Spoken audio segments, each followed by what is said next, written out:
Hello, fam. Welcome to The Real Place, a place where real women share real stories. Before we dive into this beautiful story, please kindly subscribe to the channel, like the video, and share your thoughts below. I signed up for the fundraiser committee the same way I do everything these days, out of obligation wrapped in the thin veneer of enthusiasm that motherhood demands. Standing in the school's multipurpose room, clipboard clutched against my chest like armor, I watched the other mothers cluster together, their laughter bright and effortless. I used to laugh like that. Before marriage became a series of coordinated calendars and conversations about who's picking up milk. Rachel, you're so organized. Principal Martinez beamed, handing me yet another stack of papers. We couldn't do this without you. Without me. The phrase should have felt like recognition, but instead it settled in my chest like a stone. I was the reliable one, the one who remembered deadlines and followed through, the one who never caused problems or asked for too much. When did being indispensable become so dispensable? At dinner that night, I mentioned the fundraiser to David. He nodded absently, scrolling through his phone between bites of the casserole I'd made from Pinterest. Another attempt to breathe life into our routine. That's nice, honey. What time is Emma's practice tomorrow? I watched him, this man I'd chosen to build a life with, and wondered when we'd stop seeing each other. Really seeing. We'd become efficient roommates, dividing labor and managing logistics. I couldn't remember the last time he'd asked what I was thinking about, or if I was happy, or if I still dreamed about the photography career I'd shelved when Emma was born. Later, as I lay in bed listening to his steady breathing, I stared at the ceiling and tried to remember who I used to be, before I became Emma's mom and David's wife. Before I learned to make myself smaller to fit into the spaces others needed me to fill. The woman in our wedding photos seemed like a stranger now, eyes bright with possibility, believing love was enough to sustain anything. The fundraiser felt like another item on my endless list of duties. I had no idea it would become the thing that cracked me open. You're paired with Tom Crawford for the silent auction. I looked up from my volunteer sheet to find a man I'd seen at school pickup, but never really noticed. Tall, with graying temples and laugh lines that suggested someone who smiled often. Recently divorced, if the playground whispers were accurate. He was studying his own assignment sheet with an expression I recognized. The careful concentration of someone trying to figure out the rules of a game everyone else seemed to know instinctively. Hi, he said, extending his hand. I promise I'm more useful than I look. Though I should warn you, my organizational skills peaked in college. His handshake was warm, firm, real. Rachel, I replied, and something in his eyes made me add, and I've been told I'm organized enough for both of us. We decided to meet at Coffee Haven the next morning. I arrived early, claiming a corner table and arranging my folders with practiced precision. When Tom appeared, slightly out of breath and apologizing for being 5 minutes late, I realized I'd been holding mine. So, he said, settling across from me with a coffee that smelled like cinnamon. Tell me about yourself. Beyond the impressive fundraising credentials. The question caught me off guard. When was the last time someone had asked about me? Not my daughter's activities or my husband's work, but me? I started, then stopped. What was there to say? That I used to take photographs that captured moments people didn't even realize were beautiful? That I'd once believed I could make art from ordinary light? I like organizing things. I finished lamely. His smile was gentle, not mocking. That's not what I asked. For the next 2 hours, we talked about books we'd loved, places we wanted to travel, the strangeness of middle age sneaking up while we weren't paying attention. He listened, actually listened, nodding when I mentioned my abandoned photography, asking what I missed most about it. The way light changes everything, I heard myself say. The same scene can look completely different depending on when you capture it. Maybe you should pick it up again. Such a simple suggestion, but it landed like a revelation. When had I stopped believing I deserved to want things just for myself? Our fundraiser meetings became my secret addiction. Twice a week, sometimes 3 times, we'd meet under the pretense of auction planning while conversations drifted to everything else. Tom had a way of asking questions that made me remember I had opinions about more than school schedules and dinner options. "What's the most spontaneous thing you've ever done?"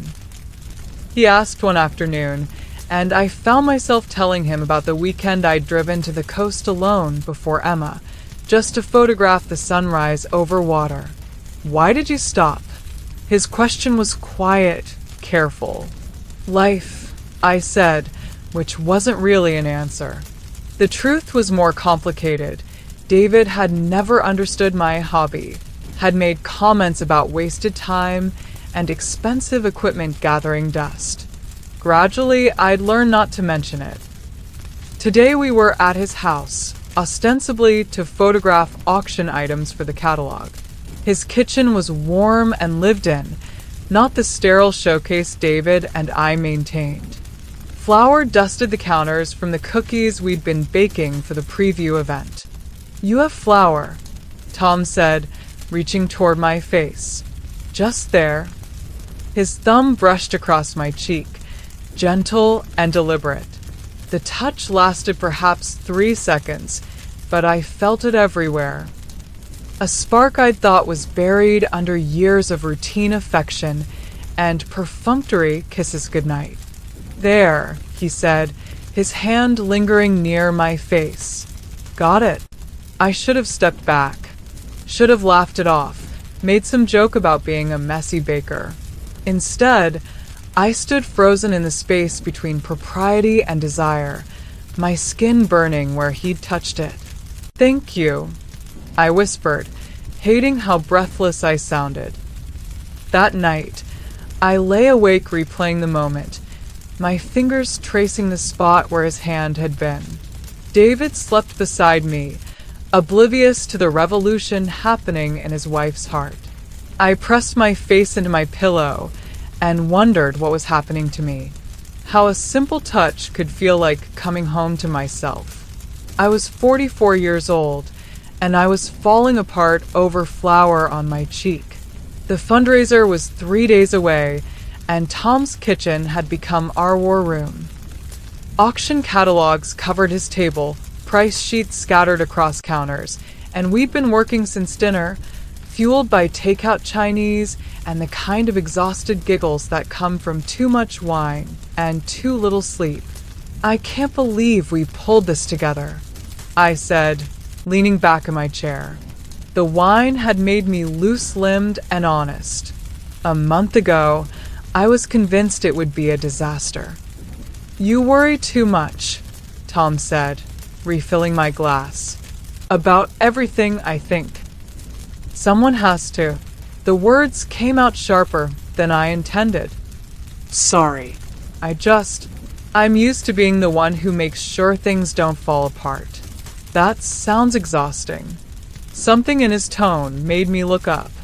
He was watching me with an expression I couldn't quite read, sympathy mixed with something deeper. "It is," I heard myself admit, "but it's easier than hoping someone else will notice what you need." The silence stretched between us, heavy with unspoken understanding. I shouldn't have said that. Shouldn't have let him see the crack in my carefully maintained facade. "Rachel."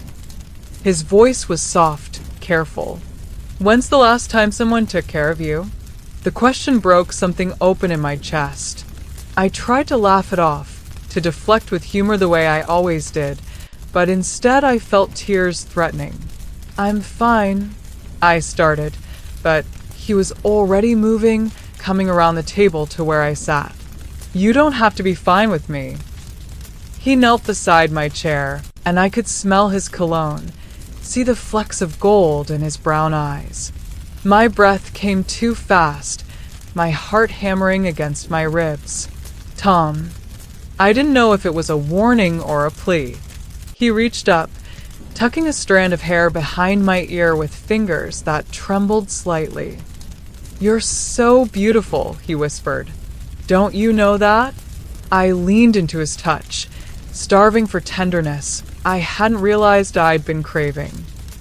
His face moved closer, and I could feel his breath against my lips, could see my own desperate want reflected in his eyes. His phone buzzed against the table, shrill and insistent. We sprang apart like teenagers caught by parents, the spell shattered. Tom glanced at the screen and sighed. "My ex," he said. "About Jake's soccer tournament." I stood on unsteady legs, gathering my purse with hands that shook. "I should go. Rachel, wait." But I was already at the door, fleeing into the safety of my car before I could do something I couldn't take back.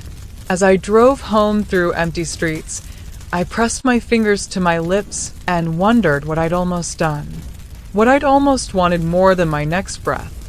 I called in sick the next morning and drove to the lake. It was the place I used to come to think before life became too scheduled for spontaneous escapes. The place where I used to catch the sunrise with my camera, believing I could freeze moments of beauty and make them permanent.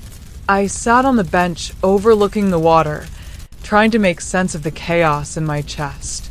20 years of marriage, and I'd never wanted to kiss another man. Had never even imagined it. What did that say about me? About my marriage?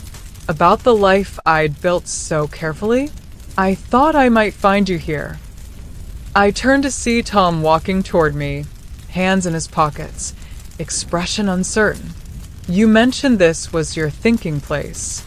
How did you, when you said you used to photograph sunrises and you talked about the light on water, there's only one lake close enough for sunrise shots in this area." He sat beside me, careful to leave space between us. "I'm sorry about last night. Don't apologize." The words came out fierce, surprising us both. "Don't you dare apologize for making me feel alive for the first time in years." He turned to study my face. "Is that what happened?" I pressed my hands to my cheeks, feeling the heat there. "I've been sleepwalking through my life, Tom. Going through motions, checking boxes, being who everyone needs me to be. And then you see me, really see me, and suddenly I remember what it feels like to be a person instead of just a function." "Rachel." "I'm scared," I continued, the words tumbling out like water through a broken dam. "I'm scared of how much I look forward to seeing you. I'm scared that I drove here this morning instead of going home because I couldn't face pretending everything was normal. I'm scared of what it means that I wanted you to kiss me last night." The admission hung between us, raw and dangerous. Tom was quiet for a long moment, watching the light change on the water. "I'm falling in love with you," he said finally, simply. "I know that complicates everything. I know you have a family, responsibilities. I'm not asking you to change your life." "What are you asking?" He looked at me then, and I saw my own longing reflected in his eyes. "Just to be honest about what this is, what we are." I took his hand then, threading our fingers together, feeling the rightness of it settle in my bones. "I don't know how to do this," I whispered. "Neither do I. But I'm tired of pretending I don't care about you." We sat by the water as the sun climbed higher, holding hands like teenagers, talking about dreams deferred and the courage it takes to want something just for yourself. For the first time in years, I felt like I was exactly where I belonged. The fundraiser was a triumph, raising more money than any previous year. I should have been proud, but I moved through the evening like an actress playing a role. Smiling, accepting congratulations, making small talk with parents who saw only what they expected to see. Rachel, the reliable volunteer, the perfect committee co-chair. Tom maintained careful distance, but I felt his attention like sunlight on my skin. When our eyes met across the crowded gymnasium, whole conversations passed between us. David noticed nothing, too busy networking with other fathers to see that his wife had become someone else entirely. "Great job, honey," he said as we drove home, Emma chattering in the back seat about the treasure hunt prizes. "Though you seemed a little distracted tonight. Everything okay?" "Just tired," I lied, watching streetlights blur past my window. But I wasn't tired. I was electric, alive in ways I'd forgotten were possible. The woman who'd signed up for the fundraiser committee was gone, replaced by someone who remembered she had desires of her own. The changes started small. I signed up for a photography class at the community college, using the excuse that it was just a hobby, nothing serious. I bought clothes that made me feel beautiful instead of merely appropriate.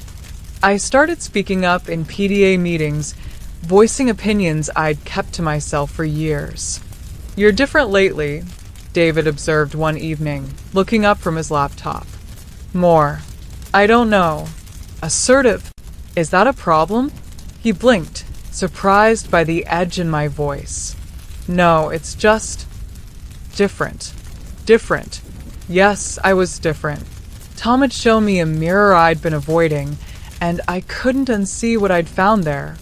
A woman who'd been hiding, dimming herself to fit into spaces that were too small for who she really was. The hardest part wasn't the guilt, though that was there, a constant low hum beneath my ribs. The hardest part was the growing certainty that I couldn't keep living the way I had been. That I deserved more than a marriage built on logistics and a life measured by other people's needs. Tom and I texted sometimes, carefully casual messages about mutual friends or school events. But even those brief exchanges felt like secrets, precious and dangerous. I saved every one, reading them in quiet moments like love letters from the person I was becoming.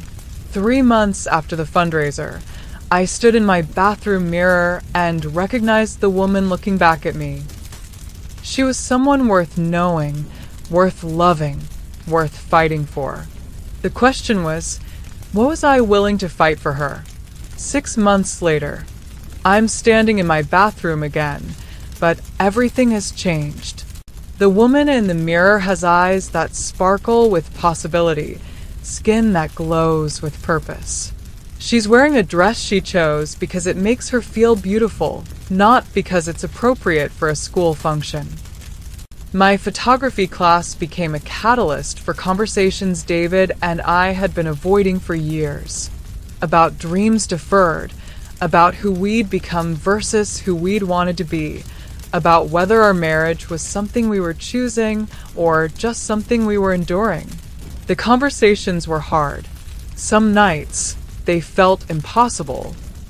But for the first time in our 20-year marriage, we were being honest about our loneliness, our resentments, our fears that we'd become strangers sharing a mortgage. "I don't know if we can fix this," David said one evening, the words hanging between us like a bridge we weren't sure we wanted to cross. "I don't know either," I admitted. "But I know I can't keep pretending I'm happy when I'm not." Tom and I remained friends. Careful, complicated friends who understood that our connection had been about more than attraction. He'd been a mirror, showing me parts of myself I'd forgotten existed. Whether we had a future together was less important than the future I was building for myself. I joined a hiking group, started a freelance photography business, and spoke up in my marriage about what I needed to feel loved instead of just managed. Some days were harder than others. Some days, I missed the simplicity of my old life, the safety of expecting nothing more than what I had. But most days, I felt like I was finally living instead of just surviving. The other morning, Emma looked up from her cereal and said, "Mom, you seem happier lately." "Do I?" Yeah. Like really happy, not just pretend happy. Out of the mouths of babes. My daughter had seen what I'd been hiding from myself, that I'd been performing contentment instead of feeling it. Tom was right that day by the lake. I had been sleepwalking through my life, but somewhere between a flour-dusted kitchen and an almost kiss, I'd remembered how to wake up, how to want things, how to believe I deserved to have them. The fundraiser was supposed to be about raising money for the school. Instead, it raised questions I'd been afraid to ask. What did I want from life? What would make me feel truly alive? What was I willing to risk for the chance at real happiness? I still don't have all the answers, but I'm finally brave enough to keep asking the questions. And that, I think, is what asking for more of his attention really taught me, to ask for more from my own life. To demand more than survival. To believe I was worth more than the small spaces I'd learned to inhabit.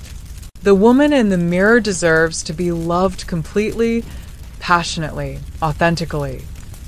Whether that love comes from my husband, from Tom, or from the romance I'm building with my own dreams doesn't matter as much as knowing I won't settle for less. I won't disappear into other people's expectations anymore. I won't make myself smaller to fit into spaces that were never meant for me. I asked for more of his attention, but what I really got was permission to demand more for my own life. And that changes everything. What would you have done in her situation? Have you ever felt drawn towards something unexpected? Share your thoughts in the comments below. And if this story resonated with you, there are more like it waiting. Subscribe and hit the bell to never miss these thoughtful stories about the complexity of being a woman in today's world. Because sometimes the stories we're hesitant to share are the ones that matter most.